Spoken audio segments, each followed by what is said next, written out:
सुप्रभात विद्यार्थियों, आज हम इस वीडियो में वाक्य विचार के द्वितीय चरण में प्रवेश कर गए हैं।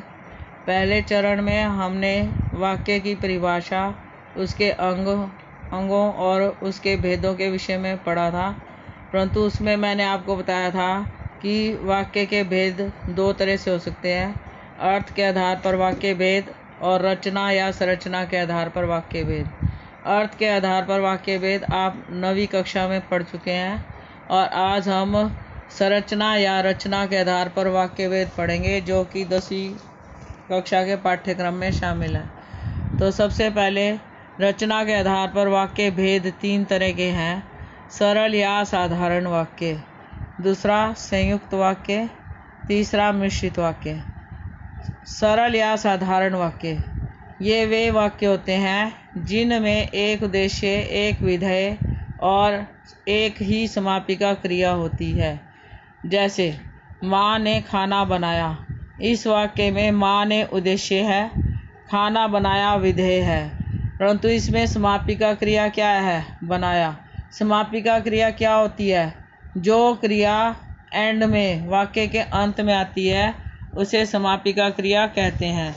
अब अन्य उदाहरण में देख सकते हैं, जैसे वर्षा हो रही है। अब यहाँ पर वर्षा हो रही है में हो रही है विधेय है, समापिका क्रिया है। ड्राइवर भी बेचैन हो रहा था। ड्राइवर भी बेचैन हो रहा था, ड्राइवर उद्देश्य और बेचैन हो रहा था विधेय और हो रहा था समापिका क्रिया भी है। तो इस तरह के वाक्य सरल वाक्य कहलाते हैं। अधिकतर हम दिन प्रतिदिन के जीवन में सरल वाक्यों का ही प्रयोग करते हैं। वह जा रहा है, रमेश पढ़ रहा है, सीता किताब ला रही है। इस तरह के वाक्य जो हैं, इनमें एक समापिका क्रिया होती है, इसलिए इन्हें हम साधारण या सरल वाक्य कहते हैं। तो अब हम चलते हैं दूसरे भेद पर, जो है संयुक्त वाक्य। अब संयुक्त वाक्य को यदि अंग्रेजी में देखें तो संयुक्त करने का मतलब ज्वाइंट करना है। ज्वाइंट करने का मतलब है जोड़ना। जिस वाक्य में दो से अधिक सरल वाक्य या मिश्र वाक्य परस्पर किसी अव्यय या योजक शब्द से जुड़ते हैं।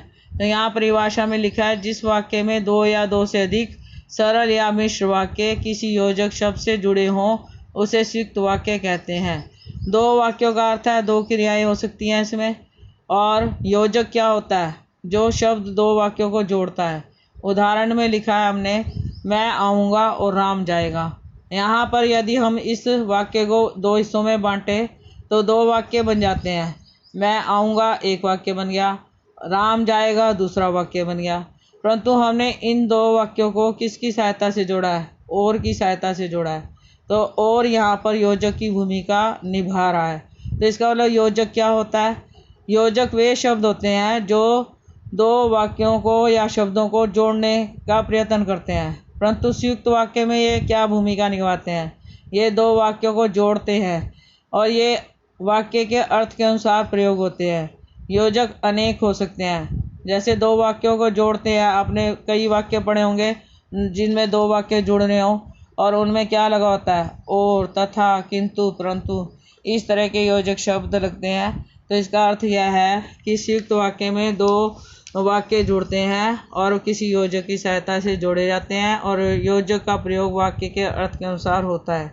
अब हम एक क्रिया करेंगे जिसमें मैं आपको पहले साधारण वाक्य बताऊंगी और फिर उसे संयुक्त वाक्य बनाना देखेंगे। जैसे साधारण वाक्य में हम कह सकते हैं, बालक रोते रोते चुप हो गया। तो क्रिया तो यहाँ पर भी रोना भी क्रिया है, हो गया भी क्रिया है, परंतु वाक्य का अंत एक समापिका क्रिया से हो गया, रोते रोते चुप हो गया। अब इसका संयुक्त वाक्य क्या बनेगा? बालक रोया और चुप हो गया। इसे हम संयुक्त वाक्य क्यों कह रहे हैं? क्योंकि इसमें वाक्य 2 हिस्सों में विभाजित है और योजक लगा हुआ है। तो 2 हिस्से कौन से हो गए? बालक रोया, चुप हो गया, ये 2 हिस्से हो गए और इन दोनों को हमने किससे जोड़ा है? और से। तो ये इस तरह के वाक्य जो है संयुक्त वाक्य कहलाते हैं। तो इसी तरह से संयुक्त वाक्य में हम कह सकते हैं, कठोर बनो परंतु सहृदय रहो। तो ये भी 2 वाक्य हो गए, कठोर बनो, सहृदय रहो। परंतु ये अपोजिट गुण है, इसलिए उसमें बताया उसने परंतु शब्द का, परंतु योजक का प्रयोग किया है। इसका यदि हम सरल वाक्य बनाएं तो क्या बनेगा? कठोर बनकर भी सहृदय रहो। तो इस तरह हम समझ सकते हैं कि संयुक्त वाक्य जो है 2 वाक्य होते हैं। कई बार इसमें विकल्पक भी आ जाते हैं, जैसे राम चाय लेगा या कॉफ़ी। यहाँ पे 2 ऑप्शन रखी गई हैं, चाय लेगा या कॉफ़ी। तो इस तरह के वाक्य को भी हम संयुक्त वाक्य में ही शामिल करेंगे। तो मुझे उम्मीद है कि आपको ये दोनों सरल और संयुक्त वाक्य समझ में आ गए होंगे। धन्यवाद।